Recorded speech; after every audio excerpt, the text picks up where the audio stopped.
Jangan lupa klik tombol subscribe, like, share, dan komen. Dan nyalakan gambar loncengnya, agar kamu dapat notifikasi dari kami, jika ada video baru dari channel ini. Dalilnya orang-orang ateis, itu dalil empirik, nggak kelihatan dia nggak percaya. Maka ateis itu nggak cerdas-cerdas amat. Karena mereka kecerdasannya baru kecerdasan empirik.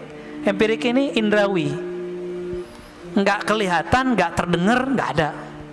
Jadi jangan dikira orang-orang ateis itu pinter-pinter, Pak. Itu justru kebodohan. Ada dalil yang kedua, dalil akli. Saya berpikir, saya percaya. Saya menerima, oh kayaknya masuk akal nih, saya percaya. Ini dalil yang kedua, dalil akli. Kalau dalil empirik tadi, ini sekarang sudah masuk ke wilayah agama.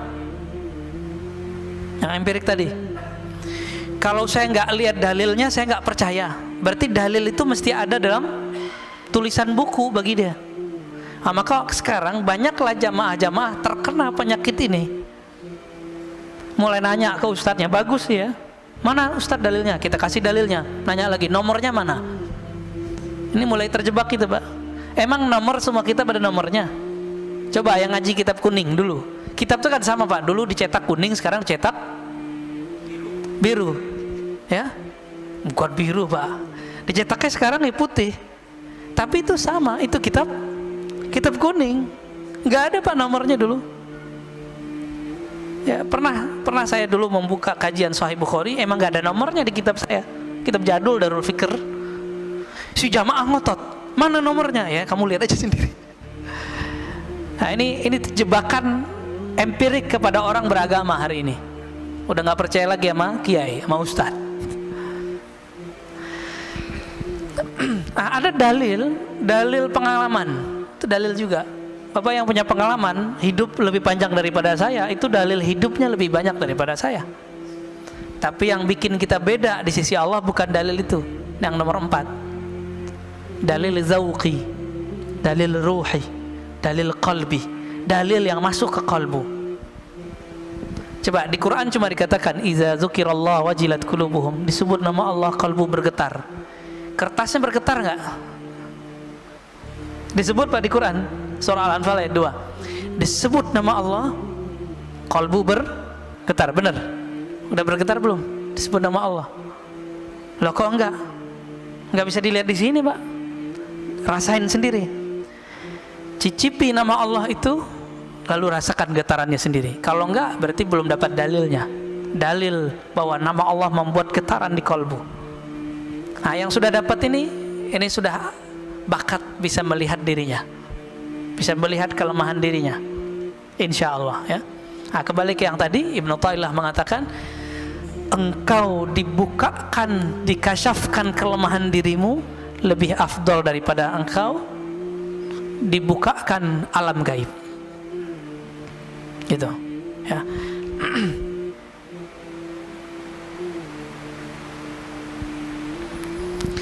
Supaya kita bisa melihat diri sendiri, gimana caranya? Supaya kita tidak terhijab oleh diri kita sendiri. Maka dalam kalam berikut beliau mengatakan, ukhruj min awsafi syariyatik, keluarlah engkau dari sifat-sifat manusiawimu. Jam segini kalau manusia sedangnya ngapain, Pak? Tidur. Nah, itu keluar dari sifat itu. Ngapain? Kalau nggak ta'lim, zikir.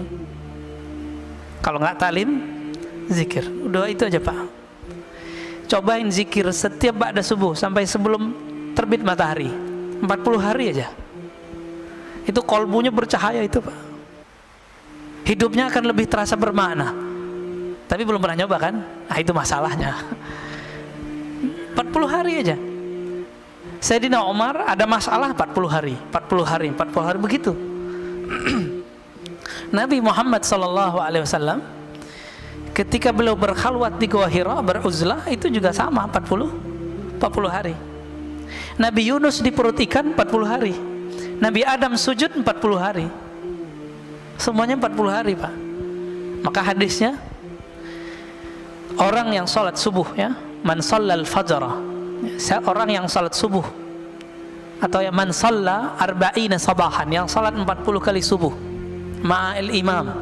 Di riwayat Imam Tirmizi itu ada mendapatkan takbiratul ula, mendapatkan takbir pertamanya imam, berarti dia bukan enggak terburu-buru ya. Maka setelah 40 hari, azharallahu ya nabi al-hikmah min qalbihi ala lisani. Allah akan pancarkan dari kolbunya ada hikmah, memancar dari kolbu, tumpah ruah lewat mulutnya. Coba amalkan itu, coba sekali aja deh. Seumur hidup masa nggak mau nyoba ya. Oleh Nabi Muhammad SAW ketika beliau hidup sudah diringkas jadi 10 hari 10 hari setiap Ramadan. Kalau sanggup kita 40 hari itu kita udah bisa Pak. 4 kali Ramadan nggak perlu itikaf, nggak apa-apa ya. Efeknya hampir lebih dahsyat 40 hari itu. Tapi karena Nabi memberi rukhsah kepada umat, karena umatmu mau cari Lailatul Qadar mulu ya, maka dapatlah itu 10 hari. Jadi kata beliau Ibnu Athaillah Sekandari, ukhruj, keluarlah kamu dari sifat manusiamu, malas, ngantukan. Tapi hadir di sini ngantuk aja dapat berkah ya, ketiduran dapat berkah insyaallah. Kenapa? Hadisnya sahih riwayat Imam Bukhari. Allah mengatakan Allahumma shalli alaihi, ya malaikat ya, Allahumma shalli alaihi. Setiap kali ada orang duduk di tempat sholatnya, maka malaikat berdoa Allahumma shalli alaihi, ya Allah sampaikan salawat kepadanya, rahmati orang ini. Allahumma rahamhu, Allahumma firlahu, ya Allah rahmati dia, ampuni dia. Kita duduk aja Pak, maka enak tuh, tidur lagi taklim tuh enak. Didoain malaikat. Tapi yang bangun lebih enak lagi. Sifat basyariyah apa yang dikatakan di sini? An kulli wasfin mutanaqidin li ubudiyatik. Semua sifat-sifat yang berlawanan dengan penghambaan diri kepada Allah. Malas, lawannya apa?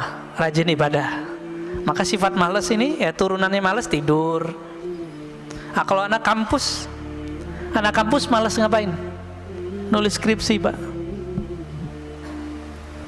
Oh nggak bisa fokus. Gimana mau fokus? Handphonenya main terus.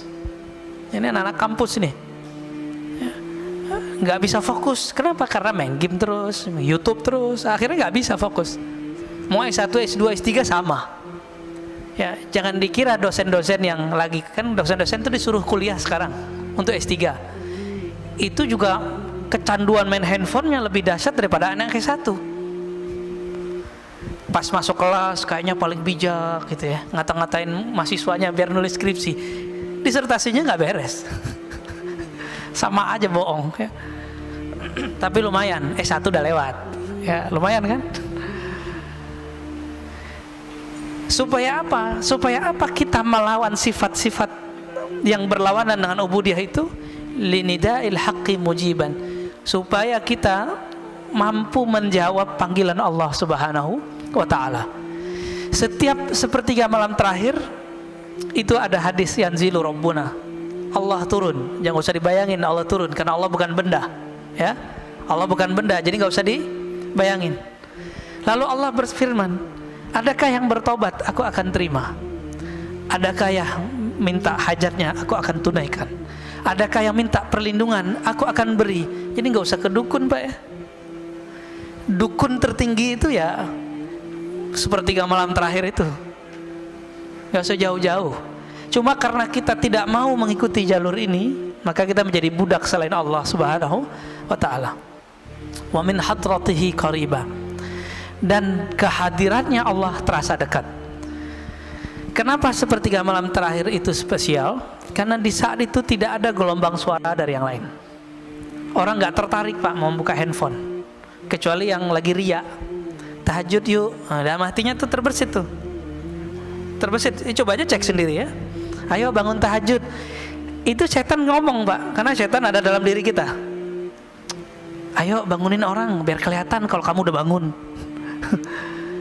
Terbersit tuh, hati-hati ya. Maka sebelum pasang-pasang status baca ta'awuz dulu. A'udzubillahi minasyaitonirrajim, aku berlindung dari setan yang terkutuk. Baru Pak bangunin orang. Main bangunin aja ya, belum juga sholat, baru bangun doang ya.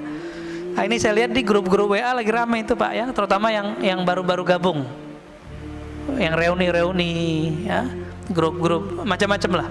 Nah, setan masuk juga. Setan nggak bisa main WA Pak, tapi bisa main oleh kita.